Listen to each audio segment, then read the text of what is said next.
There are a lot of people out there that think about comic book collecting as nothing more than a hobby. But I'm here to tell you that comic book collecting isn't just a hobby. It's much bigger than that. And in this video, we're going to talk a little about that. Stay tuned. Reggie here, and I want to welcome you to another one of my videos. In this video, we are going to take some time to talk about why I think comic book collecting is much more than a hobby, at least for certain people and potentially if you're doing it the right way. One of the first things that kind of comes to mind for me when I think about comic book collecting being bigger than just a hobby is the preservation nature of what we do. Comic book collectors literally are preserving history. They are preserving stories, and stories in a couple of different ways. They are literally, yes, saving the story that is contained within the pages of the comic itself.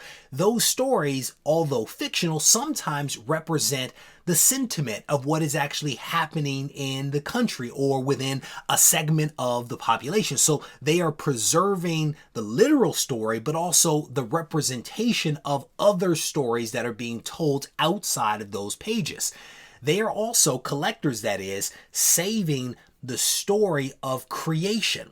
When you have a penciler and an inker and an artist and a cover guy and a writer come together to create a comic, there is also a story to be told there. How many times have we learned about these little nuggets, these little Easter eggs that creators have embedded in comics, right? There are stories outside of the pages of the comic itself, and that is a part of history. Todd McFarlane's wonderful covers where he has embedded spiders in the covers.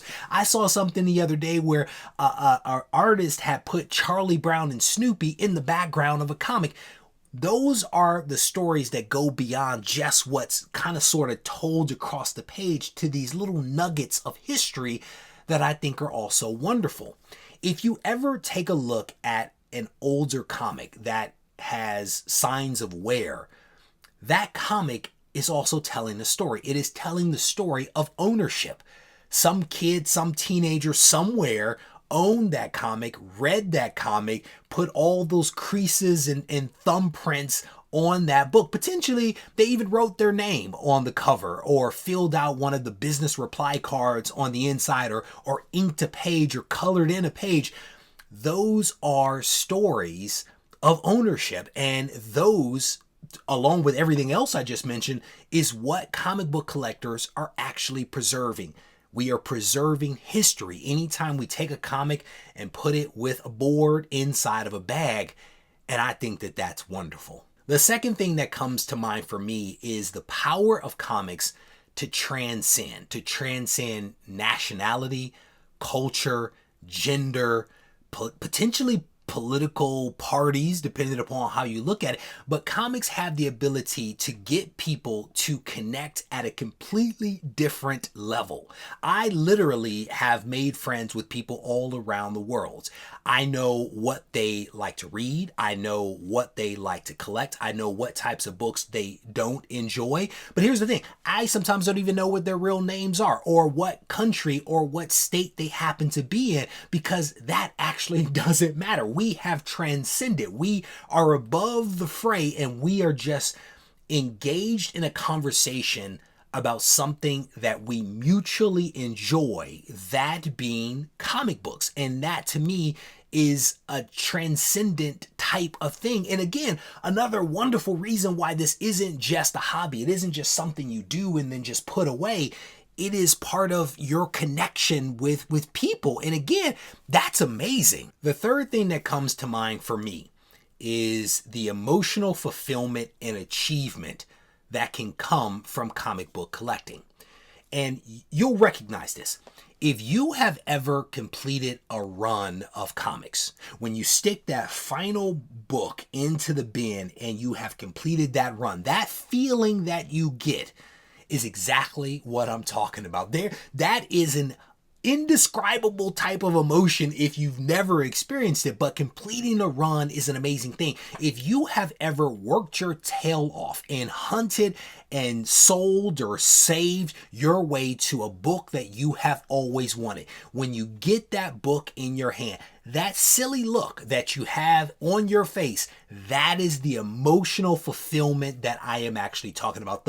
The emotional achievement. That's what I'm talking about. If you've ever bagged and boarded a bin, and you step back and you look at how organized and beautiful that bin, you know what I'm talking about. This is the stuff. It's not about just a hobby. This is something very different. It is about achievement, the satisfaction that comes from doing something that really matters to you. The fourth thing that comes to mind for me is the financial aspects of comic book collecting. If you are a comic book collector and you are preserving history, there is a high likelihood that someone will also treasure what you've saved and what you've amassed, and you will be able to sell that item and make some type of money off of that. That is a financial incentive that cannot be overlooked. There are also creators out there that derive their livelihood from the creation of comics. There's publishers that are doing the same thing. There are shop owners and dealers that are literally, again, deriving their livelihood from buying and selling comics. There are content creators that live off of content that they create related to comic books. So the financial aspect of collecting also cannot be overlooked. And again, is part of the reason why it's not just a hobby, it's also a business as well. The last thing that comes to mind for me are those people that have kind of embodied comic book heroes and villains in some ways, right? Every time I see somebody as an adult walking around with a Superman or Batman or Spider-Man t-shirt or something like that, they are literally making, in my mind, that character part of their persona, part of who they are. And it gets elevated if they get a tattoo, right? Like, I've seen people out there with tattoos of superheroes and villains. I've never done it, but I think that it's cool because they are declaring that this isn't just a hobby for them. They are invested literally to the point where blood has been drawn for that tattoo to go onto their body.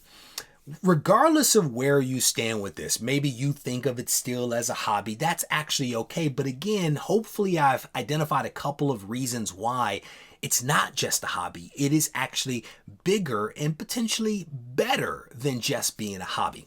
With that said, we're going to wrap this video up. I want to thank you all for taking the time to watch. I hope you enjoyed the video. And if you did, I definitely want to encourage you to give the video a thumbs up. If you want to reach out to me, you can do it on Instagram at Regie Collects. Take care.